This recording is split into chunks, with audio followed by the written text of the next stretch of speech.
कांकेर से खबर, ये तस्वीरें देखिए जरा। सफल ऑपरेशन के बाद वापस लौटे हैं जवान और बाढ़ इलाके में 5 नक्सलियों को जवानों ने ढेर किया था और उसके बाद देखिए क्या जोरदार स्वागत इन जवानों का किया जा रहा है। जवानों को तिलक लगाकर उनका स्वागत किया गया। तो ये तस्वीर आप जरा देखिए और जवानों के लौटने की खुशी में आतिशबाजी भी यहां पर की गई है और जवानों के साथ साथ अफसर भी जमकर थिरकते हुए नजर आए हैं।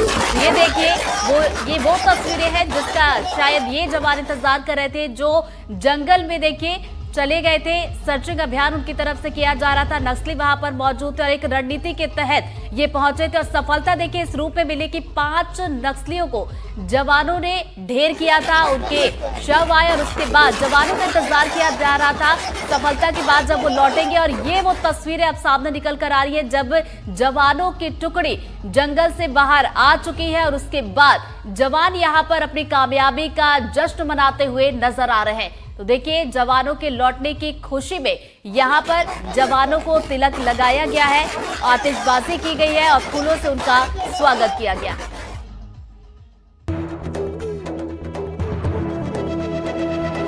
ये है एनडीटीवी और आप देख रहे हैं एनडीटीवी मध्य प्रदेश छत्तीसगढ़।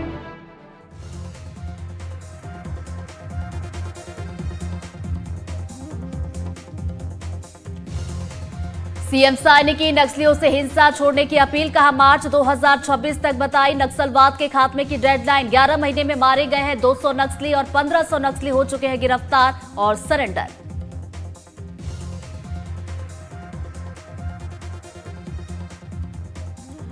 बढ़ते प्रदूषण के बीच पराली जलाने के मामलों में देश में नंबर 1 पहुंचा मध्य प्रदेश। मध्य प्रदेश में बड़े पैमाने पर जलाई जा रही है पराली। एनडीटीवी ने ग्राउंड जीरो पर जाकर दिखाई हकीकत।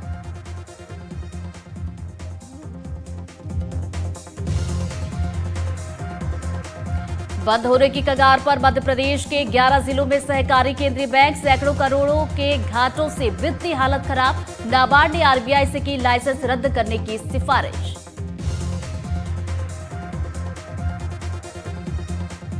सीधी में ट्रक ने ऑटो को मारी जोरदार टक्कर, 4 की मौत, कई घायल। हाईवे पर बढ़ारा के पास हादसा, ऑटो में सवार थे 12 लोग। आयोजक हैं पेट सफा आयुर्वेदिक चूरन, पेट सफा हर रोग दफा।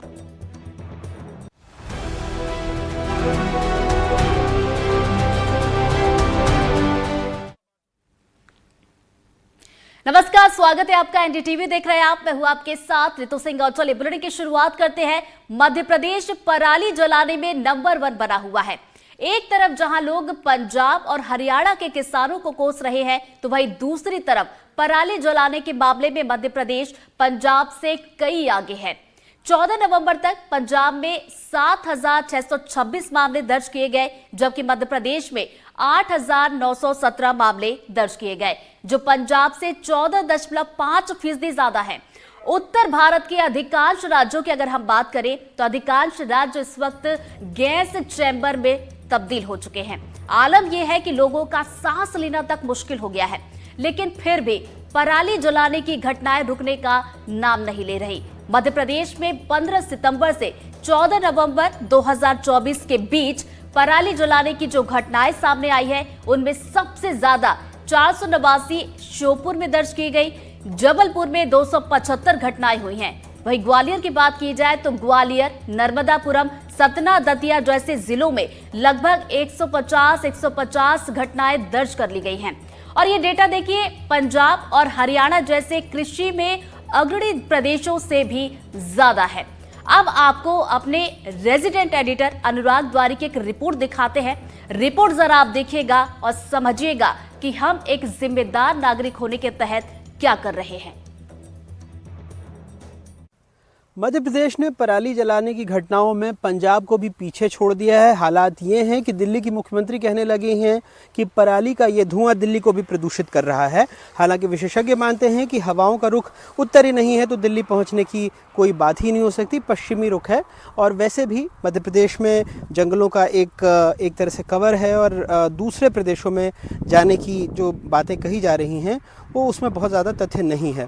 फिर भी जैसे सर्दियां नज़दीक आती हैं, मध्य प्रदेश में भी पराली जलाने की घटनाएं एक गंभीर समस्या बनती जा रही है। अगर मध्य प्रदेश प्रदूषण नियंत्रण बोर्ड की ही बात करें तो पिछले एक महीने में राज्य में पराली जलाने के 1200 से अधिक मामले आए हैं। सारे इलाके, फिर चाहे मुरैना, भिंड और गुना की बात कीजिए या मध्य प्रदेश की राजधानी भोपाल से सटे होशंगाबाद, नर्मदापुरम, ऐसे तमाम आप इलाकों की बात कीजिए, ये जो पराली देख रहे हैं आप, कितनी धू धू करके आग जल रही है। और ऐसी घटनाओं से जाहिर सी बात है कि प्रदूषण का स्तर जो है वो बढ़ता जा रहा है। ये जो वायु गुणवत्ता सूचकांक यानी AQI है उसको प्रभावित कर रहा है। बच्चों, बुज़ुर्गों में सांस लेने की बीमारियों में बढ़ोतरी देखी जा रही है।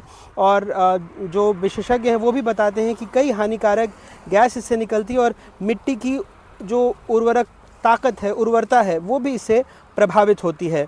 और ऐसे में विशेषज्ञ मानते हैं कि कई सारे सुलभ और सस्ते विकल्प हैं। मेरे कैमरा सहयोगी आपको दिखा रहे होंगे कि किस तरह से आग, देखिए यहाँ धू धू करके इस खेत को भी आगे जो पराली है वो उसको आगे बढ़ती जा रही है और किस तरह से एक धुएं का एक मोटा गुबार सा यहाँ पर उठ रहा है। तो दूसरी बात जो मैं आपको बता रहा था कि मध्य प्रदेश में ही कई ऐसे इलाके हैं जो आदिवासी बहुल, जैसे मंडला है, बालाघाट है, जहाँ धान बहुत बड़ी मात्रा में होता है। लेकिन आपको जानकर हैरत होगी कि ये इन इलाकों में पराली जलाने की सबसे कम घटनाएं होती हैं। क्यों ऐसा होता है? क्योंकि वहाँ के आदिवासी किसान आज भी परंपरागत तरीकों पर यकीन करते हैं और ये जो पराली बच जाती है, आप देखिए, मैं अपने कैमरा सहयोगी से कहूँगा कि मैं थोड़ा आगे जाकर आपको दिखाने की कोशिश करता हूँ कि ये जो पराली बच जाती है, दरअसल इसका इस्तेमाल वो पशुओं को चारा खिलाने के रूप में, जो उनके मवेशी हैं उनको चारा खिलाने के तौर पर करते हैं। और कुछ ऐसी बेलर मशीनें हैं जो दक्षिण भारत में भी कई जगहों पर इस्तेमाल की जाती हैं, उनका प्रयोग कर रहे हैं और वो पराली ना के बराबर जला रहे हैं। अगर मध्य प्रदेश में घटनाएं सबसे ज़्यादा हैं तो जो आदिवासी बहुल मंडला, बालाघाट है, वहाँ सबसे कम है। वहाँ के आदिवासी किसान आज भी परंपरागत तरीकों पर यकीन करते हैं, क्योंकि ऐसे पराली जलाने से जो मिट्टी की उर्वरक शक्ति है, जो इसमें सूक्ष्म कीटाणु होते हैं जो मिट्टी को पोषक तत्व देते हैं, वो भी ख़त्म हो जाते हैं। तो वो इन तरीक़ों पर पराली जलाने पर यकीन नहीं करते और इस तरह का धुआं आपको उन इलाकों में देखने को नहीं मिलेगा। नर्मदापुरम से अपने सहयोगी रिजवान खान के साथ अनुराग द्वारी, NDTV। और चलिए अब नजर डाल लेते हैं पराली जलाने के आंकड़ों पर। मध्य प्रदेश की अगर हम बात करें तो मध्य प्रदेश में 8,917 मामले दर्ज किए गए। 14 नवंबर तक पंजाब में अगर देखा जाए तो ये आंकड़े 7,626 के थे। मध्य प्रदेश में पंजाब से 14.5% ज्यादा मामले हैं। मध्य प्रदेश के बाद जरा उत्तर प्रदेश के आंकड़ों पर भी नजर डाल लेते हैं। उत्तर प्रदेश की बात की जाए तो उत्तर प्रदेश में 2,375, तो वहीं राजस्थान में 1,906 मामले दर्ज किए गए। हरियाणा की बात की जाए तो 1,036 और वहीं दिल्ली की बात करें हम तो 12 मामले दर्ज किए गए। और 4 सालों में अगर देखा जाए तो 4 सालों में पंजाब में करीब 3 लाख मामले आए और 4 सालों में मध्य प्रदेश में 55,462 मामले दर्ज किए गए। देखिए, आग पर काबू पाने में पंजाब की बड़ी सफलता रही कि 2024 की अगर हम बात करें तो खेत में आग लगाने के मामले 70% तक कम हुए। अब देखिए, आंकड़े हमने आपको बता दिए, लेकिन अब बात की जाए पराली जलाने की तो ये जलाई जा रही है, नुकसान भी इससे हो रहा है, इस पर हम बातचीत भी करेंगे। तो देखिए, अभी तक हम यही देखते थे कि पंजाब और हरियाणा के किसानों को कोसा जाता था कि पराली जलाई जा रही है, नुकसान हो रहा है। हर साल सर्दियों के वक्त में कुछ ऐसी स्थिति हो जाती है, लेकिन अब जो है स्थिति वो मध्य प्रदेश की ज्यादा खराब हो चुकी है, क्योंकि पराली जलाने के मामले में मध्य प्रदेश ने पंजाब को भी पीछे छोड़ दिया है। और इसी पर हम बातचीत करेंगे। हमारे साथ मेहमान जुड़ गए हैं, डॉक्टर प्रेम व्यास जी हमारे साथ जुड़ गए, जो कि बीजेपी के प्रवक्ता है। कांग्रेस से पक्ष रखने के लिए रवि वर्मा जी हमारे साथ जुड़ गए हैं। प्रोफेसर शम्स परवेज हमारे साथ जुड़ गए हैं, पर्यावरणविद है। और डॉक्टर कनिष्क कुमार भी हमारे साथ जुड़ गए हैं। और चलिए सबसे पहले प्रेम व्यास जी के पास ही चलते हैं। सर देखिए, मध्य प्रदेश ने पराली जलाने के मामले में पंजाब को भी पीछे छोड़ दिया है। जब पंजाब में कांग्रेस की सरकार थी तो आप लोग कहते थे कि कांग्रेस की सरकार है, पराली जलाई जा रही है, कोई समाधान नहीं निकल रहा। मध्य प्रदेश की बात की जाए तो यहाँ तो आपकी सरकार है, फिर मध्य प्रदेश नंबर 1 कैसे बन गया? देखिए, निश्चित रूप से मैं पूरा जो वृहद चर्चा की आवश्यकता है इस मुद्दे पर, एक सकारात्मक पहल की आवश्यकता है। प्रदेश सरकार ने सकारात्मक पहल पूर्व से प्रारंभ कर दी है और उसके पहले मैं कुछ जो तथ्यात्मक बातें मैं चाहूंगा कि दर्शक वो भी सुने, क्योंकि पारंपरिक तरीका जो होता था उससे किसान दूर हुए। हार्वेस्टर्स का प्रयोग होना लगा और उसके बाद में ये स्थितियां बनी है कि जो जल्दबाजी और नई फसलों को जो है निर्धारित समय से पूर्व में या हार्वेस्टर्स के माध्यम से कटाई के बाद में नई फसलें जल्दी लगाने की जो जिद्दोजहद है उसके तहत ऐसा रहा। लेकिन प्रदेश सरकार पूर्व से जागरूकता के साथ में कार्य कर रही है। जैसे आप मैं 3 या 4 जगहों की बात बताता हूँ, मंडीदीप हो, गोहरगंज हो, उदयपुरा हो, होशंगाबाद हो, वहां पर जो है जन जागरूकता अभियान के तहत उन पराली का उपयोग उन फैक्ट्रीज में भी किया जा रहा है जहां पर वो पराली एक सकारात्मक भूमिका निभा सकती है। शुगर फैक्ट्रीज के अंदर या कुछ कैक्टिक प्लांट्स जो खुद के लिए बिजली निर्मित करते हैं उनको अध्यादेश किया गया है कि आप जब भी प्लांट्स की परमिशन दी जाएगी जब आप उस पराली को खेत से लाकर उनका एक सकारात्मक प्रयोग कर पाएंगे।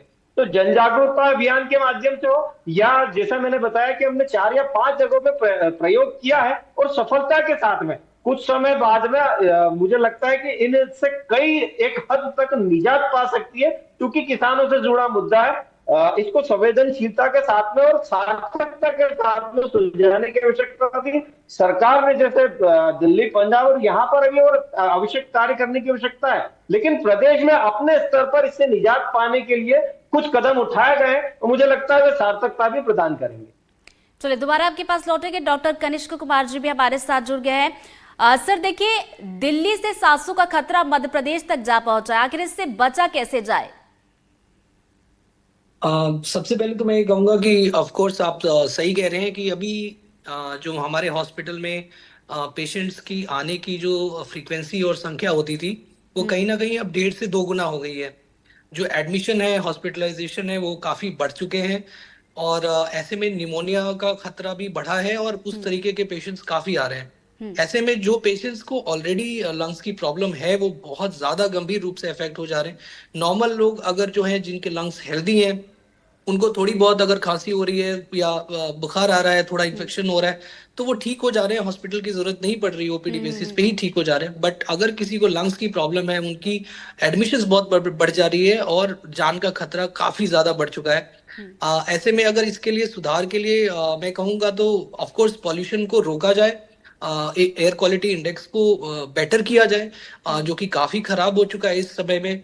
बट इसको सुधार करने के लिए अब क्या स्टेप्स लेंगे वो तो गवर्नमेंट हमारे जो सीनियर बैठे हुए हैं वो बता रहे हैं, उसको जरूर कदम उठा रहे हैं उसके लिए। तो मैं बड़ा खुश हूँ कि इसके ऊपर कोई बातचीत भी हो रही है ताकि इसको हम और बेटर कर सके सिचुएशंस को। असल सिचुएशंस की बात की जाए तो ये बहुत ज़्यादा खराब हो चुकी है। जैसा कि आपने बताया कि हॉस्पिटल में मरीज भी आ रहे हैं, लेकिन अब प्राथमिक तौर पर अगर देखा जाए जिनको ज़रूरी काम है वो तो घर से बाहर निकलेंगे ही निकलेंगे। ऐसे में उनको किस तरीके की सावधानियां रखनी चाहिए? सबसे पहले तो 2 चीज़ें हैं कि अगर आपकी ज़रूरी काम नहीं है तो आप डेफिनेटली एयर क्वालिटी इंडेक्स को चेक करके ही अपने प्लान्स को बनाएं और बाहर जाने को अगर आप अवॉइड कर सकते हैं तो जरूर उसको अवॉइड करें। अब दूसरी बात ये उठती है कि जब हम उस चीज को अवॉइड नहीं कर सकते तो क्या करें। ऐसे में जनरली मैं मानता हूं कि हम अपने दिन का 8 घंटा तो कम से कम अपने घर में बिताते ही हैं सोने के समय। तो घर के में एयर प्यूरिफायर का यूज कर सकते हैं, विंडोज को क्लोज रख सकते हैं ताकि बाहर की जो पॉल्यूशन है वो अंदर आने से थोड़ी बहुत बचत हो। और तीसरी बात ये है कि मास्क लगा के घूमें। मास्क भी अब नॉर्मल सर्जिकल मास्क इस सिचुएशन में इतना फायदेमंद नहीं रहेगा क्योंकि जो PM 2.5 पार्टिकल्स हैं, जो particulate matter less than 2.5 micrometres हैं, वो काफी बढ़ गए हैं। तो इस सिचुएशन में N95 मास्क पहनना मेरी समझ में बहुत जरूरी हो गया है अगर आप बाहर की एक्टिविटीज प्लान कर रहे हैं जो कि आप अवॉइड नहीं कर सकते। चलिए दोबारा आपके पास लौटेंगे। प्रेम व्यास जी हमारे साथ बने हुए। सर, जैसा कि आप बता रहे थे कि आपकी सरकार काम क्या क्या कर रही है, लेकिन देखिए कई सालों से हम देख रहे हैं कि किसानों के लिए ये परेशानी बनी हुई है, ये समस्या जस की तस ही है। आखिर इसका समाधान क्या निकाला जाए? देखिए दोनों चीजें होती, इसीलिए मैंने कहा कि जब से हार्वेस्टर्स का प्रयोग हुआ निश्चित रूप से जो समय 10 दिन का था वो 3 दिन, 2 दिन, 5 दिन हो चुका है, लेकिन जो भूसा मिलता था बहुतायत में पशुओं को उसका भी नुकसान हुआ है। इसीलिए सहकारी समितियों के माध्यम से एक अवेयरनेस कार्यक्रम कुछ समय पूर्व में चला गया था और विगत 3 वर्षों से सतत सरकार इस ओर कार्य कर रही है। इसीलिए मैंने कहा कि इलेक्ट्रिक पावर प्लांट्स को जो है प्रतिबंधित किया गया है, प्रतिबाधित किया गया है कि अगर आप खुद के लिए बिजली निर्माण करोगे तो आपको पराली से लेकर बिजली का निर्माण करना होगा। और दूसरा, लगभग 4 से 5 जगह चिन्हित करके उसका सफलतम प्रयोग किया गया है। जागरूकता लाने के लिए मुझे लगता है कि धरातल पर आने में किसी भी स्कीम को लगभग 5 से ज्यादा वर्ष लगते हैं। अभी इंदौर की बात करेंगे तो स्वच्छता सर्वेक्षण की बात हो, स्वच्छ वायु की सर्वेक्षण की बात हो, प्लांटेशन की बात हो, बृहद तौर पर किया गया और कई वर्षों की तपस्या का फल था कि क्लीनेस्ट सिटी की बात हो या स्वच्छ वायु संरक्षण में प्रथम आने की बात हो, ये दोनों हुआ है। वैसे ही प्रदेश की बात हो, जो आतिशी जिनके कारण से मैं उनको धन्यवाद प्रेषित करूंगा कि मध्य प्रदेश सरकार ने जो कार्य पूर्व से प्रारंभ करे वो आज प्रदेश की जनता उससे अवगत होगी कि हमने तो पूर्व से इस तरह की अव्यवस्था के लिए व्यवस्था प्रारंभ कर दी है। हम इंतजार नहीं कर रहे कि हमारा लेवल एक बहुत ड्रामेटिकली चेंज हो जाए और उसके बाद में हम प्रयास करें। और अभी जो प्रयास किए गए इससे निश्चित तौर पर सुधार आया है। प्रक्रियात्मक सुधार आने में और समय लगेगा।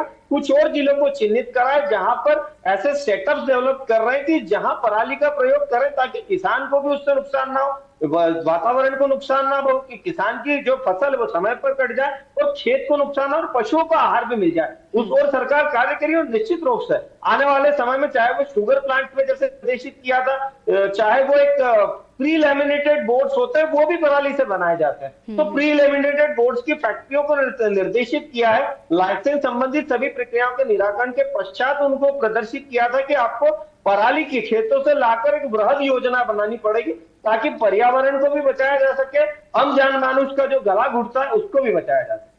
योजना बनाने की आप बात कर रहे हैं प्रेम व्यास जी, योजना बनेगी कब, इस पर मैं आऊंगी आपके पास। हमारे साथ एक और मेहमान जुड़ गए, रवि वर्मा जी हमारे साथ जुड़ गए जो कि कांग्रेस से है, अपना पक्ष रखेंगे। रवि जी, जैसा कि आपको भी पता होगा, हमारी रिपोर्ट अगर आपने देखी होगी तो मध्य प्रदेश जो है पराली जलाने में नंबर 1 बन गया है। आखिर ऐसा क्या हो गया कि मध्य प्रदेश ने पंजाब को भी पछाड़ दिया? देखिए रितु जी, आज मध्य प्रदेश की जो कृषि व्यवस्था है वो बहुत ही भयानक दौर से गुजर रही है, क्योंकि जिस तरीके से खेती किसानी से जुड़ा हुआ जो पराली का आज विषय निकल कर आया है, भाजपा शासित राज्य हरियाणा देश में नंबर 1 रहा और किस तरीके से हरियाणा और दिल्ली का वातावरण प्रदूषित हुआ, किस तरीके से लोगों की जान गई, वहां का वातावरण हुआ, सब कुछ देखने सुनने समझने के बाद भी मोहन यादव जी की सरकार है जो आंख में केवल पट्टी बांधकर इस दिन का इंतजार करती रही।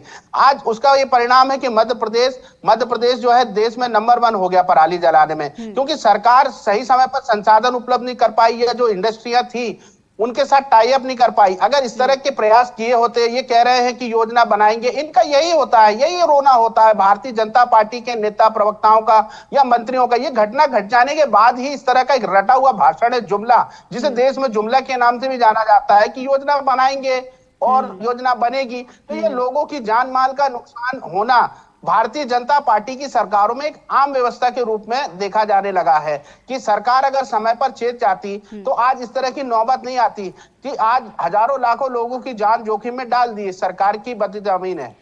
अच्छा, ये सरकार की बदइंतजामी है रवि जी आप कह रहे हैं, लेकिन देखिए पंजाब में तो आपकी सरकार भी थी ना 5 साल, तब बीजेपी आरोप लगा रही थी कि पराली की समस्या को आप लोग दूर नहीं कर पा रहे, उसका क्या जवाब आपके पास? देखिए, मैं इस बात को बड़ी साफगोई से स्वीकार करता हूँ रितु जी कि पंजाब में ये समस्या थी, पर वहां पर हमने उसको काफी नियंत्रण किया, वहां के परिणाम घटे और आज मध्य प्रदेश अगर नंबर 1 इस दिशा में आ रहा है तो मुझे दुख के साथ ही कहना पड़ रहा है कि ये भी सरकार की ही तो बदनामी है।